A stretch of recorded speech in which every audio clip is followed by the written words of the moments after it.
ইচ্ছাকৃত রোজা ভাঙলে কাজাও করতে হয়, কাফারাও দিতে হয়। কাজা মানে একটা রোজার জন্য একটা রোজা, আর কাফারা মানে হচ্ছে আরো 60টা রোজা রাখতে হবে।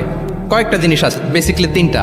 তো রাসূল ইসলাম তাকে বললো যে তোমার তো পেনাল্টি হয়েছে, তুমি তো বড় ভুল করে ফেলছো, তো তোমার কাছে কি এরকম কোনো দাস আছে যেটাকে তুমি আজাদ করে দিতে পারবা, মুক্ত করে দিতে পারবা, তাহলে পেনাল্টি আদায় হয়ে গেল।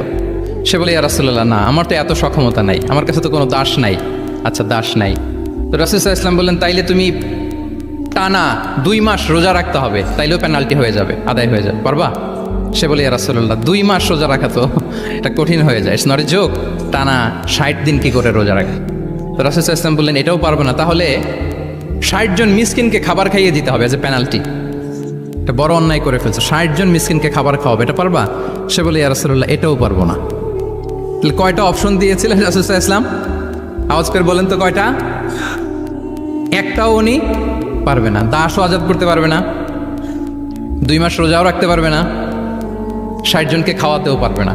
তো রাসূল ইসলাম বললেন, কিছুই যখন পারবে না, কি আর করা, যাও একটু অপেক্ষা করো, দেখি কি করা যায় তোমাকে নিয়ে। তো রাসূল ইসলাম অন্যান্যদের প্রশ্নের উত্তর দিচ্ছিলেন, সময় যাচ্ছে হঠাৎ করে রাসূল ইসলামের দরবারে 1 ঝুড়ি সাদাকার খেজুর আসলো, 1 ঝুড়ি। তো সাদাকার 1 ঝুড়ি খেজুর দেখে রাসূল ইসলাম বললেন, ওই ব্যক্তিকে ডাকো যার কিছু নাই, কিছুই করতে পারবে না। ডেকে আনা হলো। রাসূল ইসলাম বললেন, যাও, তুমি তো কিছুই করতে পারবে না, এই 1 ঝুড়ি চ্যারিটির খেজুর, সাদাকার খেজুর, তুমি গরিবদের মাঝে বিতরণ করে দাও, তাসাদ্দাক বিহা, এটা বিতরণ করে দাও, তাইলে আশা করি আল্লাহ তোমাকে মাফ করবে। তো এই সাহাবী বলে, ইয়া রাসূলুল্লাহ, আলা আফকারা মিন্না ইয়া রাসূলুল্লাহ, আমার চেয়েও গরিব কাউকে খুঁজে বের করে দান করতে হবে? রাসূল সাল্লাল্লাহু আলাইহি ওয়াসাল্লাম বললেন, হ্যাঁ, গরিবকেই তো দিতে হবে। তো উনি বললেন যে, রাসূলুল্লাহ, পুরো মদিনার তল্লাটে আমার চাইতে গরিব কেউ আর নাই, আমি সবচাইতে গরিব। ফাদাহিকা রাসূলুল্লাহ হাত্তা বাদাত আনিয়াবু।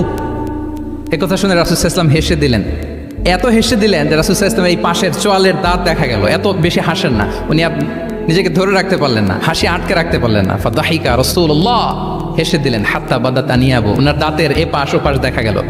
তো রাসূল সাল্লাল্লাহু আলাইহি ওয়াসাল্লাম বললেন, যাও, দাস মুক্তি করতে পারবে না, 2 মাস রোজাও রাখতে পারবে না, তারপরে 60 জনকে খাবারও খাওয়াতে পারবে না, এখন দিলাম চ্যারিটির 1 ঝুড়ি খেজুর, এটা গরিবদের মধ্যে দান করে দাও। তুমি বলো যে তোমার চেয়ে গরিব আর কেউ নাই, তো কি করা, যাও, তুমি তোমার ফ্যামিলি নিয়ে এটা খাও, তোমার ফ্যামিলির মেম্বার্স যারা আছে এদেরকে নিয়ে এটা কি করো, খাও। দেখেন আমাদের সুবিধা অসুবিধাকে ইসলাম কতটা বিবেচনায় নেয়।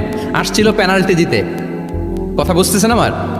ওই সাহাবী রাসূল সাল্লাল্লাহু আলাইহি ওয়াসাল্লামের কাছে আসছিল কি দিতে, পেনাল্টি, এখন নিয়ে গেল কি, 1 ঝুড়ি। আল্লাহু আকবার পড়বেন না? দিস ইজ আওয়ার ইসলাম, যেটা নিয়ে আমাদের প্রাউড ফিল করা উচিত। কি বলেন?